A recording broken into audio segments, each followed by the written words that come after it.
Chers amis, bonsoir. Aujourd'hui, nous allons parler d'un heureux événement, le mariage. Ou aussi également la question du baptême, puisque ce que je vais dire pour le mariage peut valoir également pour un baptême, même si un baptême est globalement moins formel qu'un mariage. Alors, la question qui se pose, c'est comment être formel pour un mariage? Comment s'habille un gentleman pour un mariage? Alors, autrefois, enfin il y a longtemps, les mariages les plus chics de l'aristocratie étaient, comme je suis, en queue de pie, en habit. Et en habit du soir, je précise. Alors ça peut paraître étonnant, puisque souvent les mariages étaient dans l'après-midi. Mais en fait, tout simplement parce que l'habit de cérémonie du jour est avec un gilet noir. Or, pour un mariage, on ne met pas de gilet noir. Donc, même quand on se mariait au début d'après-midi, en queue de pie, on le portait avec un gilet blanc.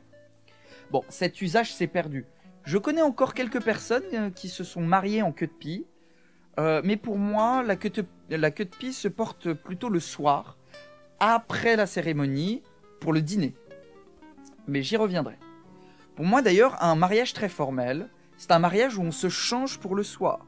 C'est-à-dire qu'il y a des vestiaires et les hommes comme les femmes se changent pour le soir. J'aborderai assez brièvement les femmes, mais globalement, les femmes portent des robes de jour, des tailleurs, avec de grands chapeaux, vous savez, les fameux chapeaux de mariage, pour la cérémonie et le cocktail. Mais pour le soir, les femmes doivent se changer et porter des robes longues. Donc ça, c'est vraiment ce qu'il y a de plus formel pour les femmes en matière de mariage. Mais les femmes n'étant pas mon sujet, je l'écarterai rapidement. Alors, effectivement, quand on aborde un mariage, la première question qu'on se pose, c'est « va-t-on se changer pour le dîner ?» Et donc, le rapport à ce qu'on doit porter doit changer en fonction de cela.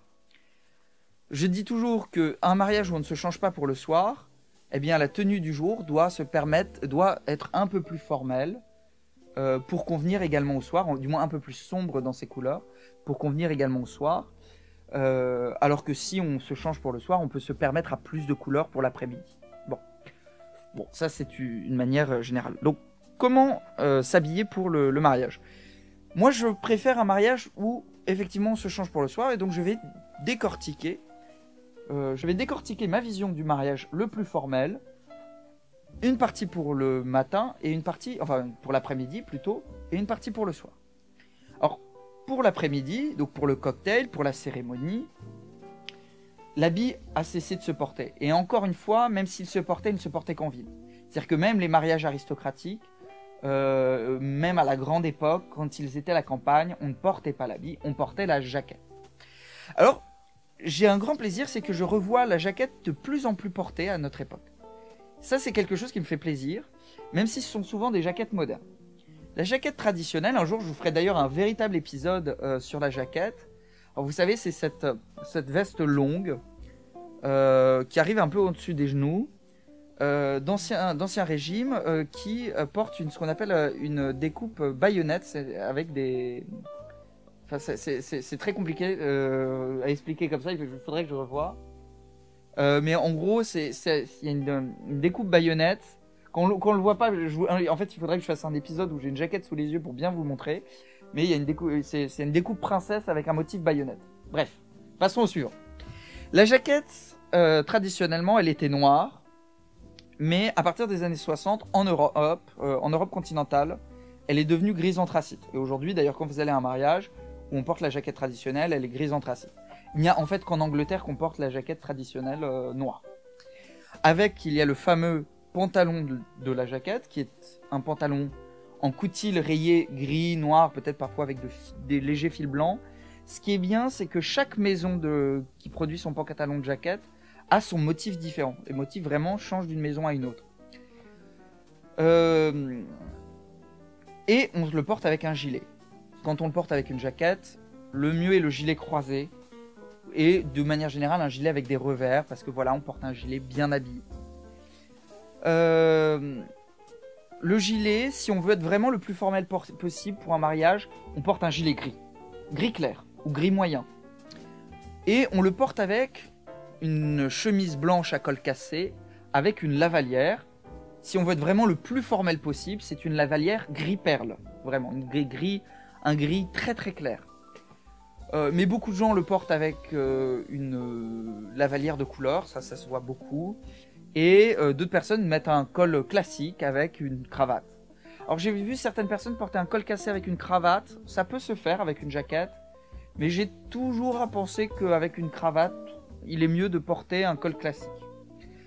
On met que ce soit sur la cravate ou sur la lavalière, souvent on met une petite perle, un petit bijou de cravate, souvent ça se fait pour les mariages.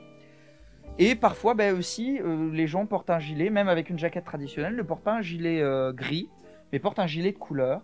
Et parfois, souvent le marié porte un gilet, c'est ce qui porte beaucoup pour les mariages, alors plutôt pour le marié, mais parfois les pères des époux peuvent porter aussi un gilet ivoire, donc qui tire vers le blanc pour rappeler le blanc de la mariée. Ça se porte aussi. Mais on peut porter un gilet bleu, un gilet rouge, je l'ai déjà vu à des mariages, voilà, ça se porte. Après, la jaquette est allée vers des jaquettes modernes.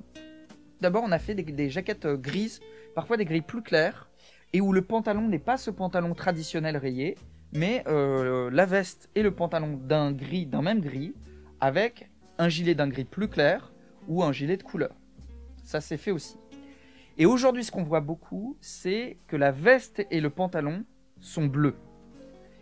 Et alors les plus formels vont vraiment vers du bleu marine, un bleu très foncé, qui je trouve est assez élégant, mais vraiment j'ai déjà vu des jaquettes d'un bleu royal, et je suis désolé mais ça ne marche pas du tout. C'est quelque chose qui ne va vraiment pas.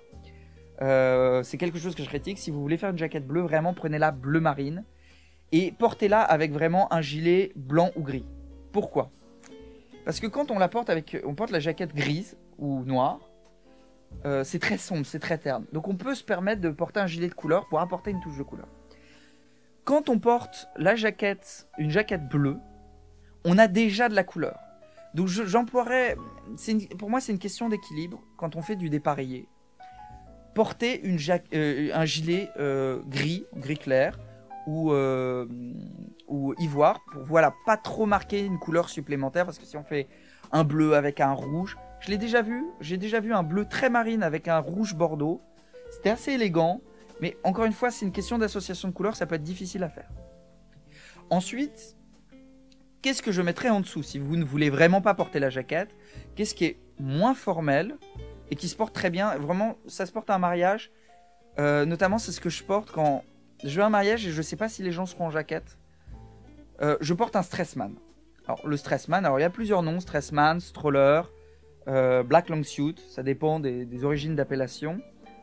Donc c'est le pantalon de la jaquette rayé qu'on va porter avec une veste grise anthracite ou noire et un gilet qui peut être gris ou de couleur.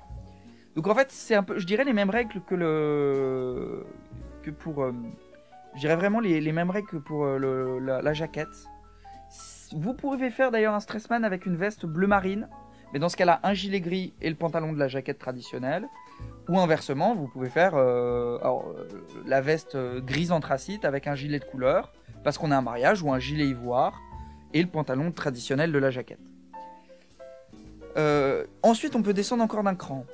Ce qui arrive le plus formel, effectivement, c'est le 3 pièces uni. Le costume 3 pièces uni classique. Pour un costume de mariage, je dirais toujours de faire des revers en pique. Les revers à cran, souvent l'autre nom du revers à cran, c'est le revers sport. Or, le mariage, c'est un événement qui est assez formel. On n'est pas là pour porter quelque chose de sport. Donc, plutôt un 3 pièces. Alors, pour le 3 pièces, il y a deux écoles. Il y a ceux qui vont dire que ce qui est formel, c'est de porter le gilet de la même couleur que la chemise et que la veste et le pantalon.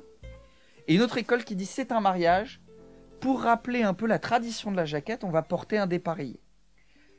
Moi j'aurais tendance à dire toujours, encore une fois, c'est une question d'équilibre de la couleur, si vous portez un 3 pièces dépareillé, soit vous portez un costume gris, alors là vous pouvez vous permettre un gris plus clair, mais avec un gilet de couleur, ou un gilet ivoire, ou beige, ça se fait sable, ces couleurs ça se marie très bien, ou soit vous partez sur un costume bleu, et là vous pouvez vraiment, pas forcément du bleu marine, vous pouvez aller sur un bleu royal, et vous le portez avec un gilet gris ou un gilet vraiment dans des tons beige, sable, ivoire, plutôt qu'un gilet d'une autre couleur. Mais après, vous pouvez essayer. Encore une fois, tout est une question d'équilibre des couleurs. Amusez-vous. Je dirais toujours de porter une cravate. Je vais paraître vieux jeu, mais pour moi, le nœud papillon, ça se porte le soir. Il n'y a pas de règle absolue. Chacun fait comme il veut. Mais au moins, je dirais, porter un nœud papillon sobre. Ne portez pas un nœud papillon avec des motifs fleurs. Voilà, un nœud papillon à fleurs. Ou un nœud papillon. J'ai vu des nœuds papillons en bois.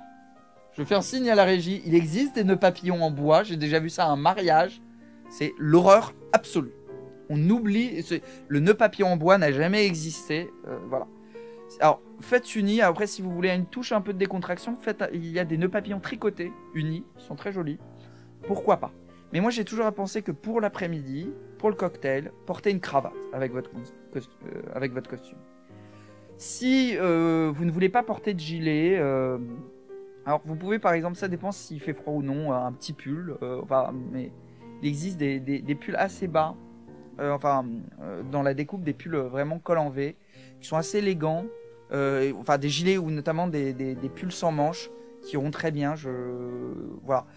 Encore une fois, c'est toujours bien d'être habillé. Moi, j'ai toujours à penser que le gilet est un ami de l'homme pour plein de raisons, à la fois esthétique et aussi que vraiment ça nous habille mieux. Ça a été vraiment conçu pour mieux nous habiller. Mais après, effectivement, un mariage l'été, si vous êtes invité, un costume de pièce, c'est très bien.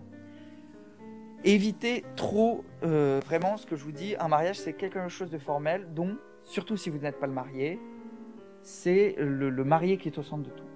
Évitez les extravagances. Et je dirais, si vous n'avez pas envie de porter le 3 pièces, portez le croisé. Un croisé gris ou bleu, ça se porte très bien. Pour les motifs, j'aurais tendance à dire que vous pouvez faire l'uni ou le prince de Galles. Évitez les rayures. Les rayures, les costumes rayés, c'est très business.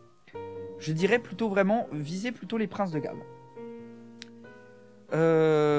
Après, vous pouvez, si vous êtes plutôt éloigné de l'invité, que vous ne voulez pas être un peu moins formel, vous pouvez par exemple faire des princes de Galles avec des motifs un peu campagne, marron, vert, etc. Un peu tweed, ça peut se faire.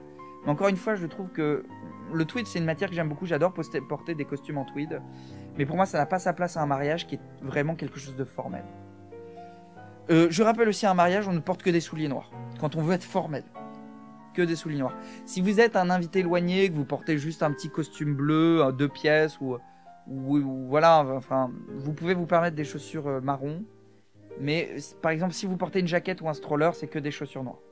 Oubliez les chaussures marron dans ces cas-là. Et de manière générale, j'aurais tendance à dire que pour porter des chaussures marron à un mariage, portez des chaussons marron foncés. Donc là, on a fait l'après-midi. Maintenant, on va parler du soir. Si on se change pour le soir. Alors, si on se change pour le soir, le plus formel, c'est d'enfiler l'habit. Ce que je porte actuellement. Ça, c'est ce qui convient le mieux à un mariage très chic, très aristocratique, du soir. Ça se fait plus trop. Parfois, ce qui se fait, c'est que les invités sont en smoking et le marié, lui, pour montrer l'événement, et parfois les deux pères des époux, se mettre en habit. Voilà. Ça peut arriver. Je pense que c'est ce que je ferais personnellement pour mon mariage, mais je n'en suis pas encore là. Voilà. Donc voilà. Après, effectivement, il y a le smoking. Alors la règle que je dirais pour le smoking, c'est tout simplement... Alors le plus formel, c'est le smoking 3 pièces avec le gilet. Ensuite vient le smoking croisé, et puis après le smoking 2 pièces classique. Avec le nœud papillon noir. Alors il y a la question, mais je ferai une vidéo sur le smoking, la question du col cassé. Moi j'ai tendance à penser que le col cassé a sa place pour un mariage, pour une soirée de mariage. Mais après c'est vraiment, ça dépend des goûts et des couleurs. Et ce qui est très formel, c'est de porter une chemise à plastron. Bon. Une chemise à plastron, c'est ce que je porte actuellement. Vous voyez, c'est-à-dire une chemise qui a une partie rigidifiée. Vous voyez, alors je sais pas si on le verra à la caméra. Là il y a la popeline classique, et là il y a le plastron qui est très rigide. Voilà, qu'on porte avec des T-bises. Ou pas d'ailleurs, ça dépend du type de chemise. Bon.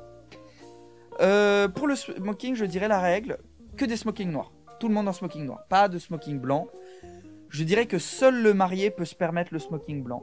Parce qu'encore une fois, on est au mariage. et que le smoking blanc, c'est vraiment la couleur par excellence du mariage, et qu'il faut la laisser à la mariée ou au marié s'il a envie de porter le smoking blanc. Vraiment, c'est les seules exceptions. Pourquoi pas des vestes de cocktail le soir, c'est-à-dire on a le pantalon noir, les souliers noirs, le nœud papillon noir et la chemise blanche, mais on va se permettre une veste de couleur, une veste qui apporte de la luminosité. Pourquoi pas des vestes de cocktail, je trouve que c'est quelque chose qui vient bien. Quand on est vraiment un proche de la famille, je dirais le smoking noir si on veut être vraiment formel. Si on est un invité un peu plus éloigné, on peut se permettre la veste de cocktail. Alors si on n'a pas de smoking, pas d'habit, je dirais tout simplement, si vous êtes invité à un mariage, prenez un costume plus clair pour l'après-midi. Voilà, pourquoi pas avec plus de couleurs. Et un costume plus sombre qui se fondra plus facilement dans la masse le soir. Voilà, un complet gris. Un complet gris pour le soir et un complet gris pour l'après-midi. Donc vraiment, voilà comment j'aborderai les choses. Et d'ailleurs, j'oublie de dire, non seulement je disais chaussures noires vraiment à 80% chaussures noires pour l'après-midi, mais alors pour le soir, pour un mariage, même si vous n'avez même pas l'occasion, il n'y a pas de vestiaire, que vous n'allez pas changer de costume, prenez une paire à côté de chaussures noires que vous allez enfiler pour le soir si vous aviez des chaussures marron l'après-midi. Vraiment, pour moi, c'est la règle à respecter. Voilà, globalement, je vous ai donné quelques codes pour faire un mariage le plus formel possible. À vous, après, de vous adapter. Chacun fait comme à sa manière. N'hésitez pas à me dire comment vous voyez les choses pour un mariage ou pour votre mariage ou comment votre mariage s'est passé. La régie fait signe, donc n'oubliez pas de vous abonner et de liker, comme disent les jeunes. Voilà. C'était vraiment un plaisir de discuter, d'avoir cet échange à sens unique avec vous. J'espère que cela vous a été instructif et puis je vous souhaite une très bonne soirée. Au revoir.